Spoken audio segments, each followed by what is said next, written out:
Hi friends, welcome back to my YouTube channel.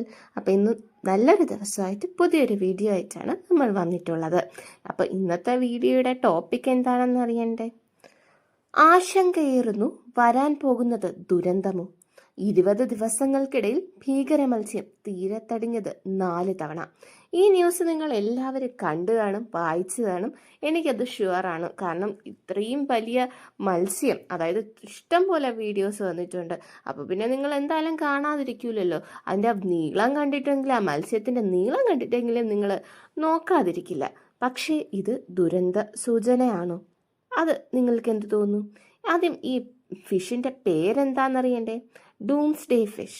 കഴിഞ്ഞ കുറച്ച് മാസങ്ങളായി തുടർച്ചയായി ഡൂംസ്ഡേ ഫിഷ് എന്നറിയപ്പെടുന്ന ആഴക്കടൽ മത്സ്യം ലോകത്തിന്റെ പല ഭാഗങ്ങളിലായി പ്രത്യക്ഷപ്പെട്ടുകൊണ്ടിരിക്കുകയാണ്. ഓർ ഫിഷ് എന്നറിയപ്പെടുന്ന ഈ മത്സ്യത്തെ ഇന്ത്യക്കടക്കമുള്ള രാജ്യങ്ങളിൽ കണ്ടതോടെ ആശങ്ക ഏറുകയാണ്.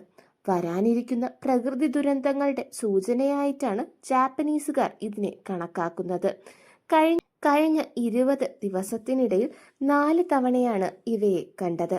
ഇന്ത്യ, ഓസ്ട്രേലിയ, ന്യൂസിലൻഡ്, കാലിഫോർണിയ എന്നിവിടങ്ങളിൽ തീരത്തടിഞ്ഞു.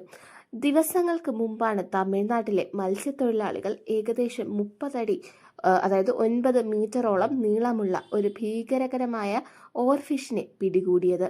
ഇതിന്റെ ചിത്രങ്ങളും വീഡിയോയുമൊക്കെ സോഷ്യൽ മീഡിയയിൽ ചർച്ചയായിരുന്നു. കുറച്ചു ദിവസങ്ങൾക്ക് ശേഷം ടാസ്മാനിയയിൽ മറ്റൊരു ഓർഫിഷ് കരക്കടിഞ്ഞു.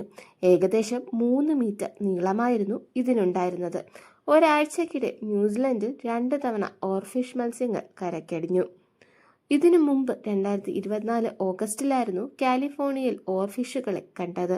2 ദിവസങ്ങൾക്കപ്പുറം Los Angeles 4.4 തീവ്രതയുള്ള ഭൂകമ്പമുണ്ടായി.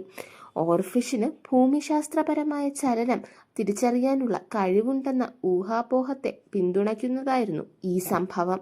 നാടോടിക്കഥകളിൽ ഓർഫിഷുകൾ ദുരന്തത്തിന്റെ സൂചനയായി കണക്കാക്കുമ്പോൾ സുനാമി, നിലമാറ്റങ്ങൾ, വിഷാംശം അല്ലെങ്കിൽ രോഗം തുടങ്ങിയ അസാധാരണമായ സംഭവങ്ങളാകാം ഈ മത്സ്യങ്ങൾ കരക്കടിക്കാൻ കാരണമെന്നാണ് ശാസ്ത്രജ്ഞർ പറയുന്നത്. അപ്പോൾ ഇതാണ് ഓർഫിഷിനെ കുറിച്ചുള്ള ഡീറ്റെയിൽസ്, അല്ലെങ്കിൽ ഡൂംസ്ഡേ ഫിഷിനെ കുറിച്ചുള്ള ഡീറ്റെയിൽസ് എന്ന് പറയുന്നത്. പക്ഷെ നിങ്ങളൊന്ന് ആലോചിച്ച് നോക്കൂ.